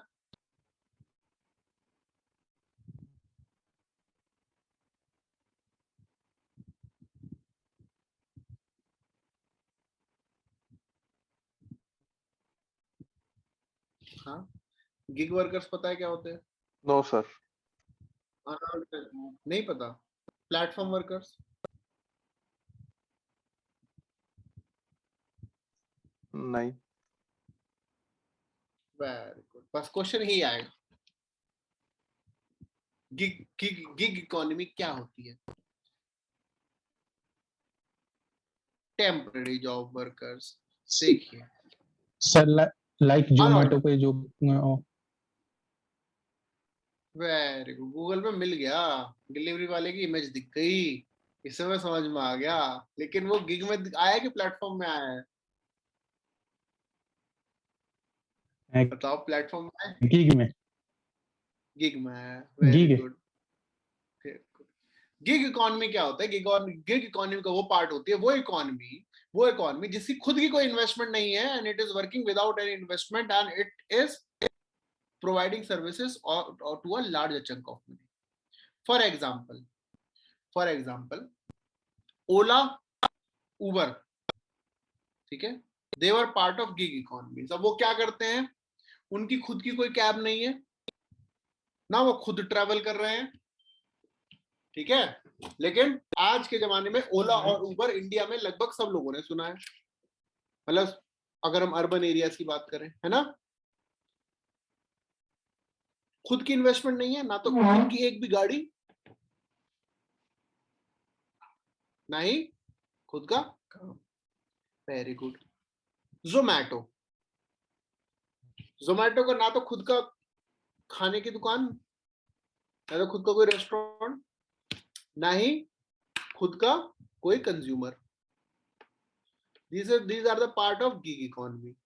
इस गिग इकोनॉमी में जो काम करते हैं, ठीक है, गिग इकोनॉमी में जो काम करते हैं they are part of the gig workers. यानी कि जोमैटो में जो कस्टमर केयर पे काम कर रहे हैं बैठ के, ठीक है, घर से भी तो बैठ के बात करते हैं। कॉल सेंटर जरूरी थोड़ी है उनका कॉल सेंटर भी होगा, तो घर पे फोन दे रखे होंगे, सब अपना घर पे बात कर रहे होंगे, है ना। वेरी गुड, ये हो गए गिग वर्कर्स। प्लेटफॉर्म वर्कर्स जो हैं, जो डायरेक्ट जो किसी भी ऑनलाइन प्लेटफॉर्म के थ्रू सर्विस प्रोवाइड करते हैं। इसका सबसे बड़ा एग्जांपल है स्विगी, जीनी, या फिर वी फास्ट कोरियर सर्विसेज है। क्या करेंगे, आपके घर से सामान लेंगे, दूसरे घर पे ड्रॉप कर देंगे, बस आपने ऑनलाइन उनको कॉन्टैक्ट किया प्लेटफॉर्म सर्विसेज के थ्रू, ठीक है। These are called as platform workers. Amazon पे कैसे? हाँ सर जी, ये सर्विस इंडस्ट्री में नहीं आ जाएगा? नहीं बेटा, सर्विस में इसलिए नहीं आता है क्योंकि सर्विस इंडस्ट्री के लिए आपके पास स्पेशल क्वालिफिकेशन होनी चाहिए। कोई भी एक स्पेशल क्वालिफिकेशन, यहाँ से सामान उठा के वहां तक देना कोई स्पेशल क्वालिफिकेशन नहीं है। सर्विस सेक्टर में क्या आता है, रेस्टोरेंट है तो आप खाना प्रोवाइड कर रहे हैं, ठीक है। आपका अगर सैलून है तो आप हेयर जो है ट्रीटमेंट प्रोवाइड कर रहे हैं, या हेयर फैसिलिटीज प्रोवाइड कर रहे हैं। तो सर्विस के लिए कुछ दो तो, ये क्या सर्विस दे रहे हैं, these are just taking one place to another, that is they are called as platform workers, ठीक है। They are called as platform workers. कोई स्किल नहीं इनको जनरेट हो रही, स्किल डेवलप नहीं हो रही है ना कोई भी, मतलब केवल हम जहां से सामान उठा के वहां पहुंचा देते हैं। अच्छा सही है यार, कितने साल से पहुंचा रहे हो, 10 साल का एक्सपीरियंस है बेटा। इसमें ऑनलाइन ही इंक्लूड करते हैं प्लेटफॉर्म को, इसमें मेनली प्लेटफॉर्म वर्कर्स को ऑनलाइन प्लेटफॉर्म पे इंक्लूड करते हैं। क्यों? क्योंकि ये इसीलिए समझिए, आपको एंटिटी के बारे में नहीं पता है कौन आपके घर सामान ले जा रहा है, लेकिन हम फिर भरोसा करते हैं because of that online presence, ठीक है, ऑनलाइन प्रेजेंस। समझ में आया? अंडरस्टूड तो सर, हाँ जी, समझ गया सर। हाँ, तो इसके लिए एक फंड बनाया। अब इनको कौन सिक्योरिटी, मान लीजिए सब कंपनी है, वो तो एम्प्लॉयर है, जोमेटो का एम्प्लॉयर कौन, जो जोमेटो डिलीवरी बॉय है उसका एम्प्लॉयर कौन? मान लीजिए जोमेटो है, लेकिन जरूरी नहीं है ना जोमेटो से जोमेटो के एम्प्लॉयर से ही काम करता हो। आपने देखा होगा ना, हर जो पर्सन है, प्लेटफॉर्म वर्कर एग्जांपल बताते हैं, एक स्विगी की टी शर्ट होती है, एक जोमेटो की टी शर्ट होती है, जहां से ऑर्डर आया वो टी शर्ट पहनी लेके निकल गए, ऐसा होता है ना। क्या है ये, these are not part of the gig economy, they are the platform worker. जहां से डिमांड आई वहां से काम कर दिया, बस ये सर्विस डिलीवर करते हैं, वहां से वहां तक इनका काम होता है। उनको सिक्योरिटी, सोशल सिक्योरिटी कौन प्रोवाइड करेगा? इनको अगर कोई जरूरत पड़ती है, इनकी जॉब चली जाती है, जोमेटो ने तो ऑर्डर देने बंद कर दिया, स्विगी ने ऑर्डर देने बंद कर दिया, तो कौन जिम्मेदार है? कोई नहीं, क्या नहीं आ रहे ऑर्डर, हम क्या करें? उनके लिए एक फंड बनाए। अनऑर्गेनाइज वर्कर्स का भी यही है। अनऑर्गेनाइज वर्कर्स कौन से होते हैं? कोई भी काम कर रहा है लेकिन उसके कोई आई कार्ड नहीं है, सबसे बढ़िया तरीका समझने, ठीक है। आपने देखे होंगे, मिशंस देखे होंगे, या जो लोड कैरियर्स होते हैं, जो लोग इधर से उधर सामान ले जाते हैं, बेसिक लेबर जिसको बोलते हैं, ठीक है, मैनुअल लेबर, वो अनऑर्गेनाइज सेक्टर का पार्ट होते हैं। तो इनकी फैसिलिटीज प्रोवाइड करनी, गवर्नमेंट ने एक फंड बनाया है, that will be called as social security fund. Platform workers question आ सकता है, हु आर प्लेटफॉर्म वर्कर्स, तो अब आप समझ गए, ठीक है, who provide their facilities using or as an outsourcer of an online platform, ठीक है, एज एन ऑनलाइन प्लेटफॉर्म। एक चीज देखो ना, नोटिस करिए आपने, ये जो ओला, अभी वो लखनऊ वाली कंट्रोवर्सी हुई थी, उसमें ओला की तरफ से कोई ऑफिशियल स्टेटमेंट आया क्या? कोई देखा आपने? ओला ने बोला हम लॉयर प्रोवाइड करेंगे या एडवोकेट प्रोवाइड करेंगे, हम ये कंपनसेशन देंगे। क्यों? With that person was a platform worker, वो ओला के लिए भी काम करता है, उबर के लिए काम करता है, टैक्स उसकी अपनी है। तो जब उनकी जिम्मेदारी थोड़ी है ना, इसीलिए कहीं भी होगा उन्होंने नाम भी हटवा दिया, कैब ड्राइवर यूज हो रहा था, ओला अगर यूज हो रहा है तो बाद में हटा के कैब ड्राइवर यूज हो रहा है, कि जरूरी थोड़ी है ओला की गाड़ी चला रहा हो सकता है ओला का नाम को बदनाम कर रहे हो सकता है ना। ठीक, प्लेटफॉर्म वर्कर के साथ ये दिक्कत आती है। ओके, फंड क्रिएट हो गया, समझिए किस किस के लिए फंड क्रिएट होगा। The fund will be created for the groups, unorganised workers, gig workers, platform workers. देखिए यही आपके पढ़ने और हमारे पढ़ाने में यही फर्क है, आप पढ़ेंगे बस यहाँ पे इसको रीड करके आगे बढ़ जाएंगे और क्वेश्चन यहीं से आ जाएगा, ठीक है। प्लस स्टेट गवर्नमेंट भी फंड एडमिनिस्टर कर सकते हैं फॉर ऑर्गेनाइज्ड सेक्टर के लिए सेपरेट फंड, मतलब सेंट्रल गवर्नमेंट तो बनाएगी, स्टेट गवर्नमेंट भी बना सकती है ऐसा कोई सेपरेट फंड, ठीक है। आधार बेस्ड रजिस्ट्रेशन और सेल्फ रजिस्ट्रेशन के लिए इनको फैसिलिटी प्रोवाइड करेगी, ठीक है, सेंट्रल गवर्नमेंट के पोर्टल्स पे, ठीक है। ये सब अपने आप को रजिस्टर करेंगे इस फंड में थ्रू आधार। नेशनल सोशल सिक्योरिटी बोर्ड होगा जहां पे इन तीनों कैटेगरी के वर्कर्स के वेलफेयर का काम होगा। ये बोर्ड में कौन होंगे, 5 लोग होंगे जो सेंट्रल गवर्नमेंट नॉमिनेट करेंगे, 5 होंगे इन ग्रुप्स के रिप्रेजेंटेटिव वो सेंट्रल गवर्नमेंट नॉमिनेट करेंगे, director general of ESIC and 5 representative of state government, ठीक है। ये जो स्कीम्स है गिग वर्कर के लिए, प्लेटफॉर्म वर्कर के लिए, फंड कहां से होंगी, सेंट्रल गवर्नमेंट, स्टेट गवर्नमेंट और कोई बीच में एक एग्रीगेटर भी आएगा, ठीक है। अब ये एम्प्लॉयज की डेफिनेशन उन्होंने एक्सपेंड कर दी है, जो कॉन्ट्रैक्ट के थ्रू काम करते हैं उनको भी एम्प्लॉयज माना जाएगा। जो इंटरस्टेट माइग्रेंट वर्कर है उसमें सेल्फ एम्प्लॉयड लोगों को भी माना जाएगा, ठीक है। पहले सेल्फ माइग्रेंट जो इंटरस्टेट माइग्रेंट थे उसमें सेल्फ एम्प्लॉयड लोगों को नहीं माना जाता था। मान लीजिए आप राजस्थान में रहते हैं, आप यूपी में आके अपनी कोई पान शॉप खोलते हैं तो आपको इंटरस्टेट माइग्रेंट वर्कर कंसिडर किया जाएगा, ठीक है। क्योंकि यूपी में पान शॉप क्यों खोल रहे, ट्रेंडिंग है ना, कानपुर में मिलियनियर्स पाए गए हैं पान शॉप ओनर्स, तो ट्रेंडिंग है, तो इसलिए अब यूपी में paan shop is in, it is trending, okay. Platform workers को एक एडिशनल कैटेगरी में नोटिफाई किया गया as a part of the services activity, ठीक है, उसको अलग से सर्विसेज कैटेगरी में माना जाएगा, though they are not having any skills, ठीक है। ऑडियो विजुअल प्रोडक्शंस जो है, film, web series, talk show, reality show and sports shows, उनके भी एम्प्लॉयज को एज एन एम्प्लॉय कंसिडर करा जाएगा एज पर दिस कोड, ठीक है। जो ग्रेचुटी पीरियड होता है वर्किंग जर्नलिस्ट के लिए 5 साल से 3 साल कर दिया गया है, इट इज वेरी स्पेसिफिक, आपको नहीं याद कर रखने की जरूरत है। गवर्नमेंट को एडिशनल पावर दी गई है इन केस ऑफ पेंडेमिक, यानी कि if the government wants, the central government can reduce the contribution of PF और the employ towards these social security norms, यानी कि आपको जैसे PF हर महीने कटता था, जरूरी नहीं है कटे, government can have exceptions during pandemic, endemic और national disaster, okay. Very good, आगे चलते हैं।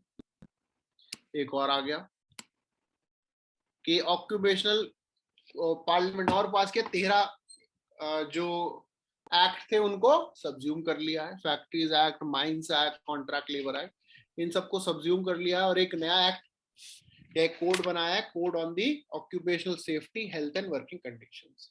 इसमें क्या क्या है, कोई भी एक ऑर्गेनाइजेशन जहां पर मैन्युफैक्चरिंग प्रोसेस होता है, that includes 20 workers with power and 20 workers with power and 40 workers without power, ठीक है। 20 workers with power and 40 workers without power।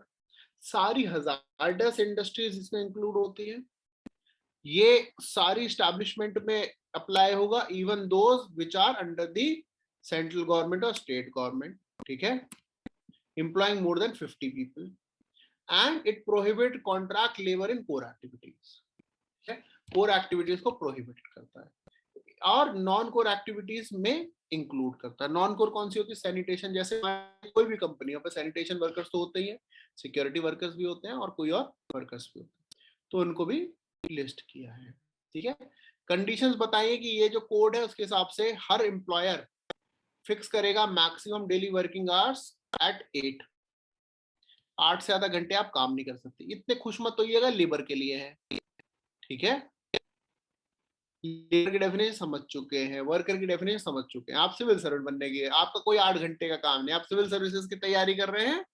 ठीक है, आपको 8, 9, 10, अगर आपके लिए 24 में से 25 घंटा भी निकालना पड़े तो हो सकता है काम करना पड़ेगा। ठीक है, तो 8 घंटे ये सब इच्छाएं छोड़ दीजिएगा। ओके, समझ में आया? Very good. Women are entitled to be employed in all establishment for all types of work. लेकिन अगर कुछ ऐसा हजार्डस या डेंजरस वर्क है तो गवर्नमेंट चाहेगी कि वहां पर एडिक्वेट सेफ्टी प्रोवाइड।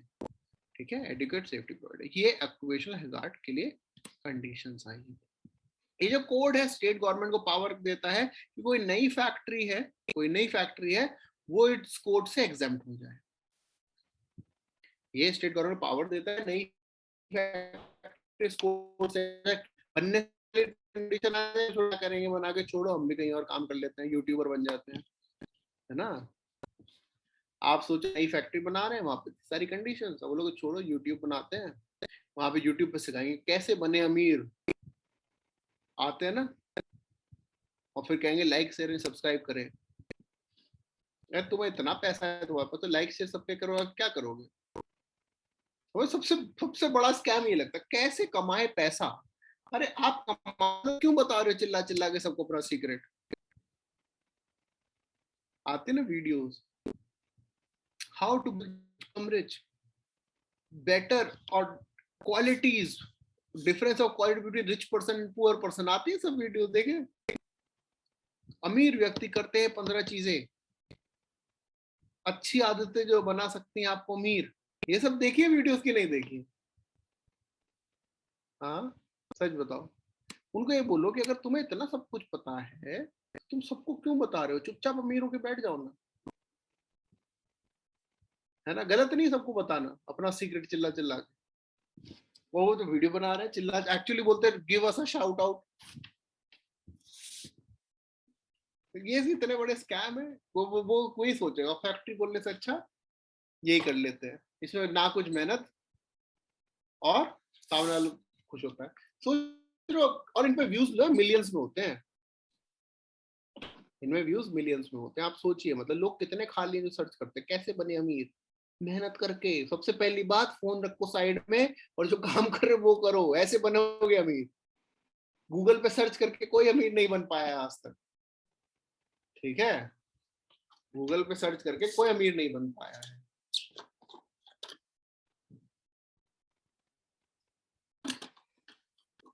बना है खैर वो लड़का जिसने सर्च किया था बचपन का प्यार गाने के लिरिक्स, वो बना है अमीर। ठीक है, अगर लिरिक्स में सर्च करता तो आज जो है बादशाह का नया गाना ना पाता, क्योंकि वैसे तो उनसे आ नहीं पा रहा है।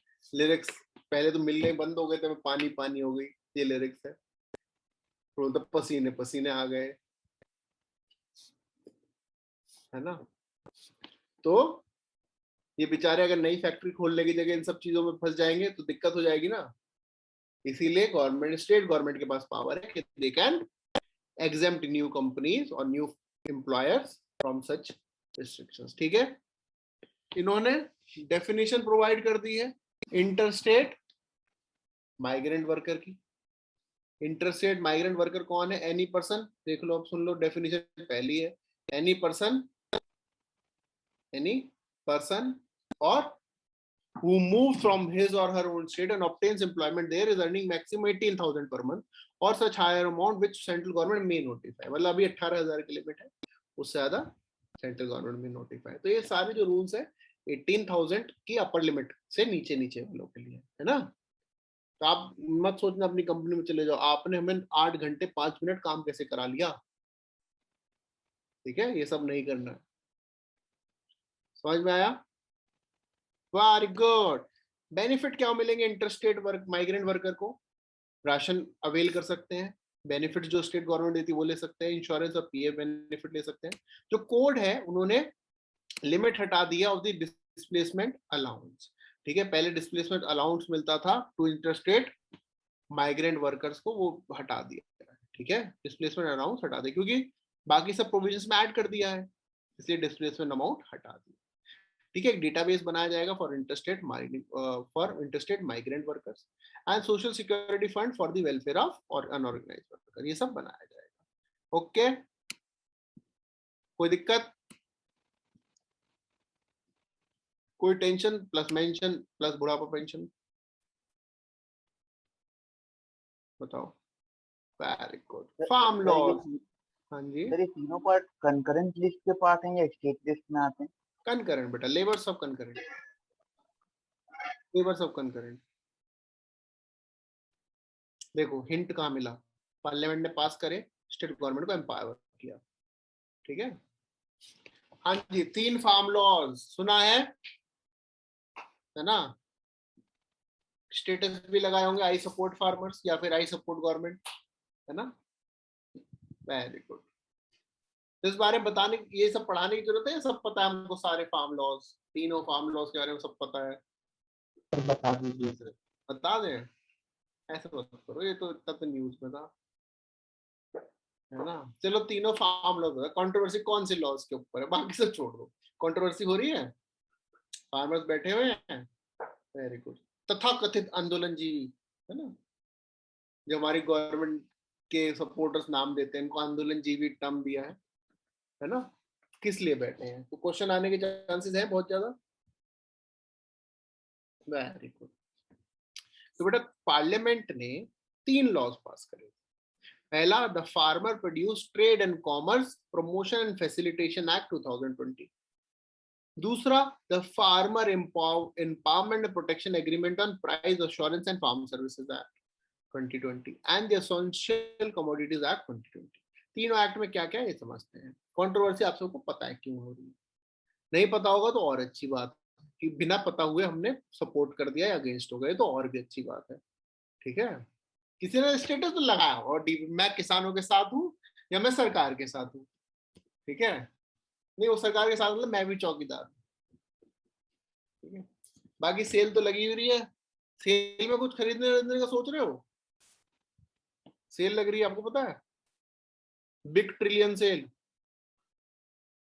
6 लाख करोड़ का माल बिक रहा है, देख लो, खरीद लो। एनटीपीसी 2 स्टेडियम भी है शायद उसमें। ऐसी सेल कहाँ मिलेगी? हाँ जी, द फार्म, हम तो खैर हमारी तो भी नहीं, हमारे तो भी बताया था कल 2 व्हीलर का लोन अप्रूव हुआ है हमारा, है ना? नहीं आजकल रोज मैसेज आता, congratulation your 2 wheeler loan, you are eligible for 2 wheeler loan. मतलब हम चाह रहे कब, मतलब गाड़ी का लोन के लिए कब अप्रूव करेंगे हमको? हाँ, मतलब कि एलिजिबल करेंगे, 2 व्हीलर लोन मिल रहा है हमको। कल बताया था हमने आपको, ओला स्कूटर खरीदेंगे हम फिर इलेक्ट्रिक वाला। चलो, the farmer produce trade and commerce promotion and facilitation act, ये क्या है? इंटरस्टेट ट्रेड, इंटरस्टेट ट्रेड और इंटरस्टेट ट्रेड मंडी के बाहर अलाउ कर, सीधी बात। Farmer produce trade and commerce promotion facilitation act, mandi, पहले जो मंडीज बनाई गई थी ना, मंडीज के अंदर एग्रीकल्चर प्रोड्यूस मार्केटिंग कमेटी के अलावा आप कुछ काम नहीं कर सकते थे। इन्होंने क्या बोला है कि physical premises of market yards region by marketing committees, उसके बाहर भी आप काम अपना सामान बेच सकते हैं।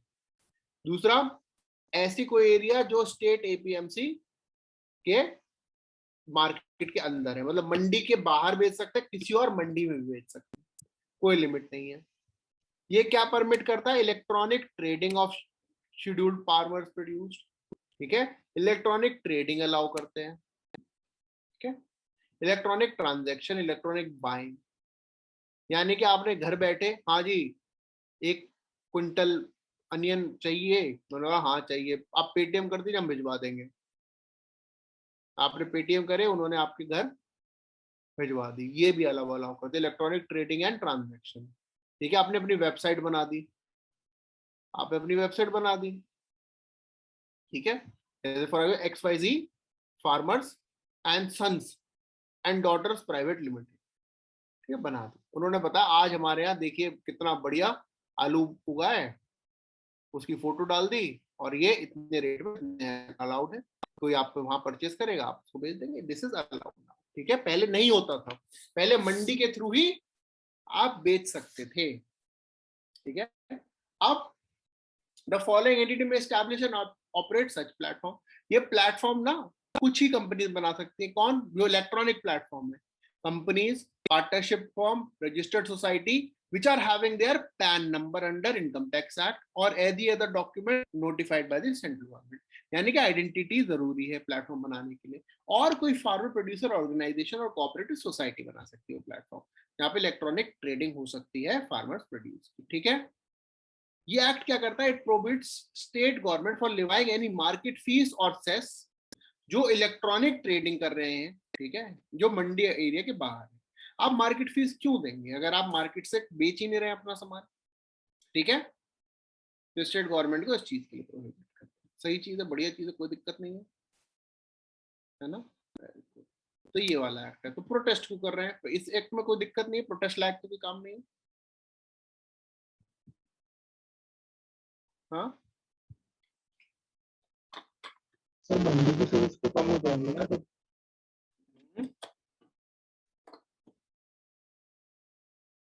बताओ दिक्कत क्या है इसमें? सर मंडी में जो सेल होती थी वो कम हो जाएगी। मंडी तो तुमको क्या दिक्कत है? तुम्हें मंडी के सेल से क्या मतलब है? तुम्हें फार्मर एज अ फार्मर तुम्हें सामान बेचना है, इशू क्या है इसमें? सर आर्ग्यूमेंट ये है ना कि वो इंटरमीडियरीज, वो आरत्याज है उनका कि इसमें नहीं, एमएसपी पे इफेक्ट होगा। ये है, उसमें कोई दिक्कत नहीं है, उसमें तो ठीक है, कोई दिक्कत नहीं है, बाहर भेज देंगे, क्या दिक्कत है। यहाँ देखिए, the farmers empowerment and protection agreement of price assurance and farm services. इन एक्ट क्या बोला है कि फार्मिंग एग्रीमेंट हो जाएगा फार्मर और बायर के बीच में पहले ही। ठीक है, एग्रीमेंट हो जाएगा पहले ही फार्मर और बायर के बीच में। ये जो मिनिमम पीरियड है, एक क्रॉप सीजन होगा या फिर एक प्रोडक्शन साइकिल होगा।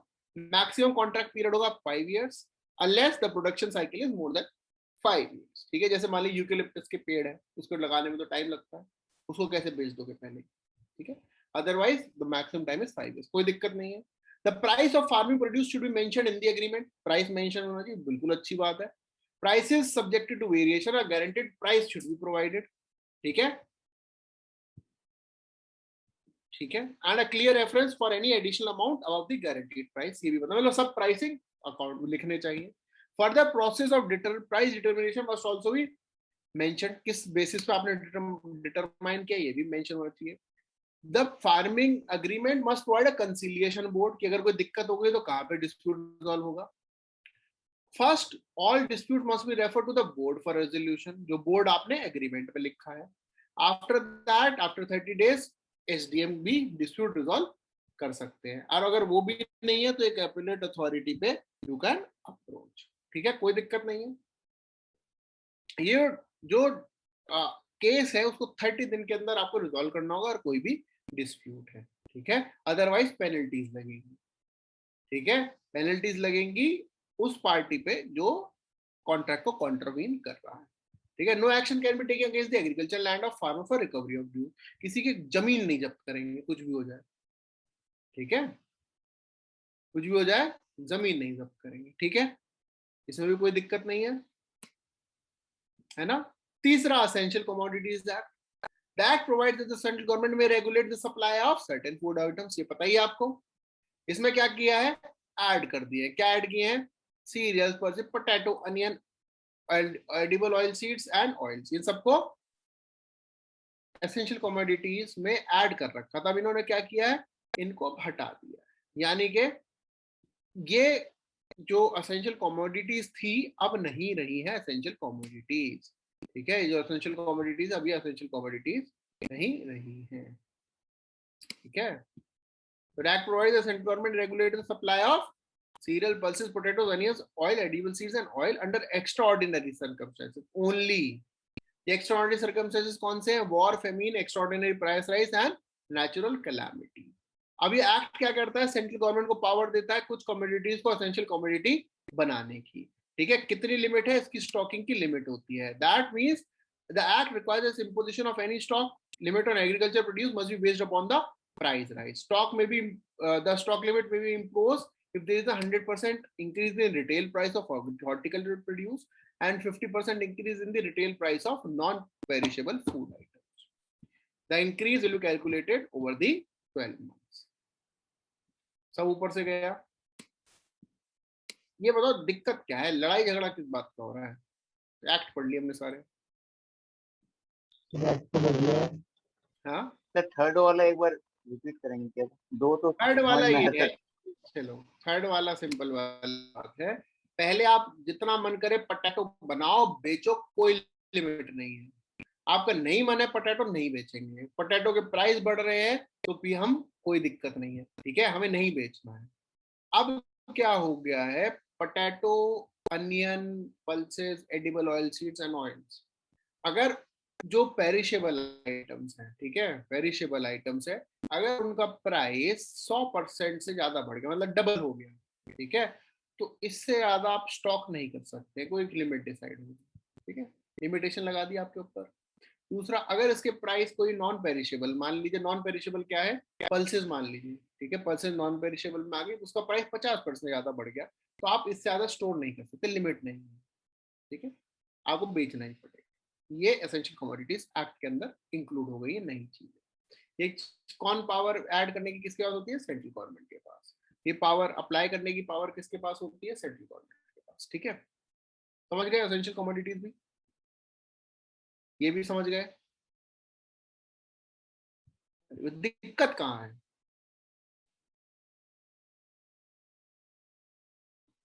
दिक्कत कहाँ है? हमें कौन सा मेंस लिखना है? जब मेंस में लिखेंगे तब बात करें. प्री पे फोकस कर रहे हैं ना, इसलिए फटाक से समझ जाते हैं. दिक्कत ये है इसमें एमएसपी का वर्ड कहीं भी मेंशन नहीं है. जो एग्रीमेंट है, एग्रीमेंट जरूरी नहीं है कि इतने मिनिमम प्राइस पे ही होगा. सर मंडी के बाहर में एमएस मतलब प्राइस जो है वो एमएसपी से कम भी मिल सकते हैं. नहीं, वो तो हम बेचेंगे नहीं ना. मान लो मंडी में नहीं बेचेंगे, मंडी में जाके बेचेंगे, वो तो लॉन्ग टर्म है. सबसे मेन बात है, कहीं आपने मेंशन ही नहीं किया, इससे नीचे कोई भी प्राइस डिसाइड नहीं कर सकता कहीं भी. और एमएसपी का मतलब ये होता है मिनिमम सपोर्ट प्राइस.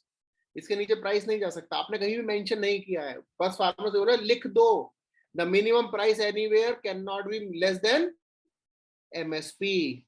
बस यही सबसे बड़ा इशू है. दूसरा, गवर्नमेंट एसेंशियल कमोडिटी बना रही है, मतलब फार्मर की लिबर्टी छीन रही है. उन्हें कब कौन सी चीज बेचनी है, क्या करनी है. ठीक है, गवर्नमेंट अगर उनको ये बोल रहे कि this is more consumer oriented rather than the farmer oriented. Okay, कोई दिक्कत? Very good. अब एक नया फंड जो है बना है, that is the agriculture infrastructure fund. ठीक है, ये फंड अभी नहीं है, पहले से ही फंक्शनल है, लेकिन इसमें क्या एलिजिबिलिटीज चेंज कर दी है. अब एलिजिबिलिटी कौन है इसको जो और एक्सेस कर सकते हैं? State APMCs, national and state federation of cooperatives, federation of farmer produce organisation and federation of self help group. ठीक है, they can access to this agriculture infrastructure fund. ठीक है, एक एलिजिबिलिटी है, अगर एक कोई एलिजिबल एंटिटी है जिसके प्रोडक्ट्स एक से ज्यादा जगहों पर चल रहे हैं, they will be now eligible for interest subvention for the loan up to rupees 2 crore rupees. Private entity के मैक्सिमम 25 प्रोडक्ट हो सकते हैं, प्रोजेक्ट हो सकते हैं. And limitation of 25 product will not be applicable to state agencies, national and state federation, federation of FPOs and federation of एसएचजीज. ठीक है, यानी कि eligibility, more people are eligible, more organisations are eligible for the agricultural infrastructure fund. Location will mean the physical boundary of village. ठीक है, जो location कहीं भी डिसाइड होगी वो कहाँ तक वो जो एरिया एक्सटेंड करता है वहां तक मानी जाएगी. ये नहीं कि आप अपने हिसाब से उसकी ज्योग्राफी डिसाइड करेंगे. जो एग्रीकल्चर प्रोड्यूस मार्केटिंग कमेटी है, they can have interest subvention up to 2 crore. ठीक है, and that will be provided on the basis of the different infrastructure types. Power delegate कर दिया Minister of Agriculture and Farmer Welfare, ठीक है, and the period of financial facility has been extended from 4 to 6 years up to 25 to 2026, and overall period of the scheme has been extended from 10 to 13 years up to 2032 or 33. बस आपको ये पता होना चाहिए agriculture infrastructure fund अब ये सब और एक्सेस कर सकते हैं, ठीक है. There is a interest subvention scheme. Private entities are also eligible for agriculture infrastructure fund. The location will be the physical boundary. APMCs can have access to different type of infrastructure. The power is with the agriculture minister, and the financial facility can be given for 4 to 6 years, and overall scheme period has been increased from 10 to 30. ये सब चीजें हमें समझनी है. अब agriculture infrastructure fund क्या है? एक medium to long term debt financing facility है. किसके लिए? For the projects on post viable management infrastructure. आपने कुछ प्रोड्यूस कर दिया, उस प्रोड्यूस को करने के बाद उसको प्रोड्यूस करने के बाद कैसे रखना है उसके लिए इंफ्रास्ट्रक्चर की रिक्वायरमेंट को फुलफिल करेगा agriculture investment fund, sorry agriculture infrastructure fund, ठीक है. And it will provide community farming assets through interest subvention and credit guarantee, through interest subvention and credit guarantee. इस स्कीम में 1 लाख करोड़ तक का प्रोवाइड किया जाएगा लोन्स, ठीक है, with 3% per annum of interest subvention. Beneficiaries बताई दिए हैं जो बढ़ गए हैं.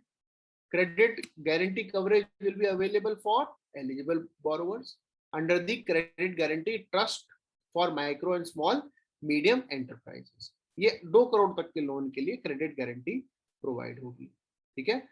Fees for this coverage will be provided by the government पे करेगी इसकी फी, ठीक है. It will be managed by an online management information system, and monitoring committee will be set up at the district, state and national level. District, state and national level. यहां तक कोई भी दिक्कत?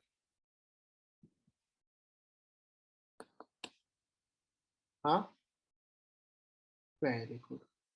अब एक डेयरी इन्वेस्टमेंट एक्सेलरेटर बना है, ठीक है. ये क्या बनेगा? This will act as an interface with the investors.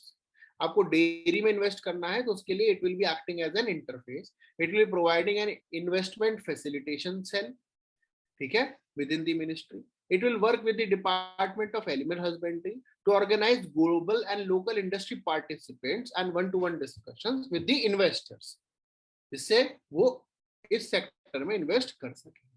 It will generate awareness about the animal husbandry infrastructure development fund, ठीक है. It will provide investment कहाँ पे? Specific input for the investment opportunities, addressing queries, connecting with strategic partners and on-ground assistance for the department relevant authorities. यानी कि dairy investment accelerator dairy industry में, dairy sector में investment के लिए एक interface है. बस इतना ध्यान रखना. क्या है daily animal husbandry infrastructure development fund? क्या है ये? इसका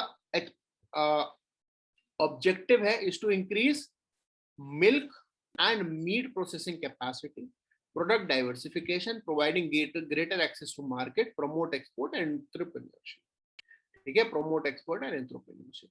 it would facilitate investment in the establishment of infrastructure for dairy and meat processing and value addition infrastructure and establishment of animal feed, ठीक है. तो ये दोनों चीजों के इंफ्रास्ट्रक्चर, डेयरी और मीट प्रोसेसिंग के लिए, at the same time for the animal feed plants also, ठीक है. एनिमल फीड प्लांट्स के लिए भी फोकस करता है. बेनिफिशियरीज कौन है? एफपीओज हैं, एमएसएमईज हैं, नॉट फॉर प्रॉफिट ऑर्गेनाइजेशन है, private companies and individual entrepreneurs, ठीक है. मिनिमम 10% मार्जिन मनी बेनिफिशियरी को देना ही होगा. 90% लोन है, 100% लोन नहीं मिलेगा, 90% लोन मिलेगा, 10% बेनिफिशियरी को देना होगा, ठीक है. Loan would not be provided for the acquisition of land, land अपने पास होना चाहिए, एंड स्टैट्यूटरी क्लियरेंसेस के बाद ही लोन मिलेगा. गवर्नमेंट 3% का इंटरेस्ट सबवेंशन देगी एलिजिबल बेनिफिशियरी को. 2 साल का मॉरिटोरियम मिलेगा and 6 years will be the repayment period. Government of India एक क्रेडिट गारंटी फंड बनाएगी that will be managed by NABARD. Credit guarantee will be provided by for the sanction products. इतना याद रह जाए तो बहुत बढ़िया बात है, ज्यादा इसमें दिमाग लगाने की जरूरत नहीं, ठीक है, इतना डीप में आने के चांसेस कम है। हम ये नहीं कह रहे नहीं आएगा, पहले बता रहे हैं, हम ये नहीं कह रहे नहीं आएगा, हम बोल रहे हैं आने के चांसेस कम है, क्योंकि हमें इतना पता होता तो खुद पेपर ना बना लेते, बेचते नहीं उस पेपर को बना के। अगर इतना पता होता क्या आएगा, पढ़ाने की मेहनत क्यों कर रहे होते? हमें नहीं पता है, हम अपना एनालिसिस एक्सपीरियंस लगा के आइडेंटिफाई करते हैं। ठीक है, स्वामी फंड किसके लिए बना है? स्वामी फंड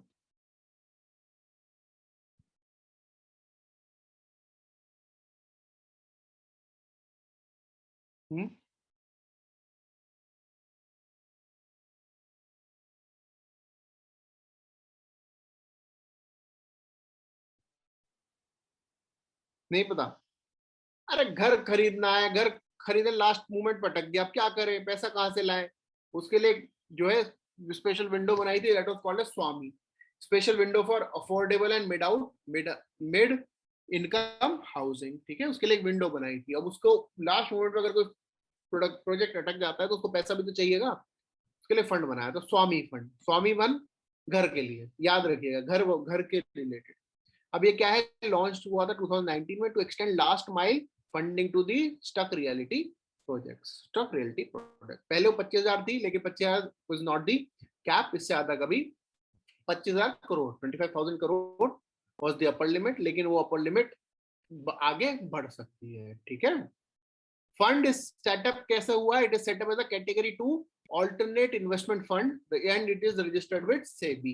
बहुत अच्छे से याद रखिएगा, स्वामी fund is registered as a alternative investment fund and it is registered with SEBI. ठीक है, अब क्या है इसका टारगेट? 1,16,000 होम से याद नहीं रहेगा। अल्टरनेटिव इन्वेस्टमेंट फंड क्या होता है?